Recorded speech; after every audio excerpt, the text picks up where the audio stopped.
Praise the Lord. கர்த்தருடைய நாமத்துக்கு மகிமை உண்டாவதாக. என்னாகமம் 22வது அதிகாரத்திலிருந்து ஒரு சம்பவம் சொல்லப்பட்டிருக்குதுங்க. மோவாப் ராஜாவாகிய பாலாக் பிலேயாம் இடத்துல ஆட்களை அனுப்பி, நீர் வந்து இஸ்ரவேல் ஜனங்களை சபிக்கணும் அப்படின்னு சொல்லிட்டு சொல்றாங்க.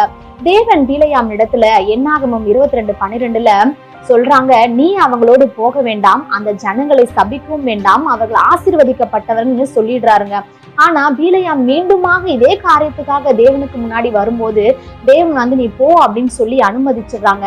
ஆனா கர்த்தருக்கு இது கோபம் மூட்டுகிறதா இருந்ததுனால தேவதூதனை அவனுக்கு எதிராக அனுப்புகிறத நம்மளால பார்க்க முடியுங்க. இந்த காரியங்களுக்கெல்லாம் இறுதியில என்ன ஆகுது அப்படின்னா, பிலேயாம் இஸ்ரவேல் ஜனங்கள் கர்த்தருக்கு விரோதமாக வேசித்தனம் செய்கிறதற்கு ஏதுவான ஆலோசனையை பாலாக் ராஜாவுக்கு கொடுக்கறாங்க. பாருங்க, ஒரு தேவ மனுஷன் கர்த்தருக்கும் அவருடைய ஜனங்களுக்கும் விரோதமாகவே ஆலோசனை கொடுக்கிற அளவுக்கு அவருடைய வாழ்க்கை மாறிடுதுங்க.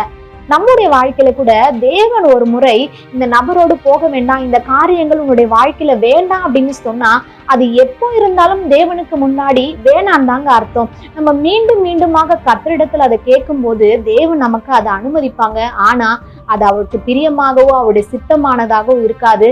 அது மட்டும் இல்லைங்க, நம்முடைய வாழ்க்கைக்கு அது சமாதானத்துக்கு ஏதுவானதாகவே அமையாது.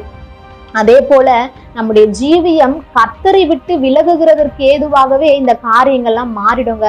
அதனால கர்த்தர் ஒரு முறை வேண்டாம் அப்படின்னு சொன்னா அந்த காரியங்களை செய்யாத இருக்கிறது நமக்கும் நம்முடைய ஆவிக்குரிய வாழ்க்கைக்கும் நல்லதுங்க. தேங்க்யூ. God bless you.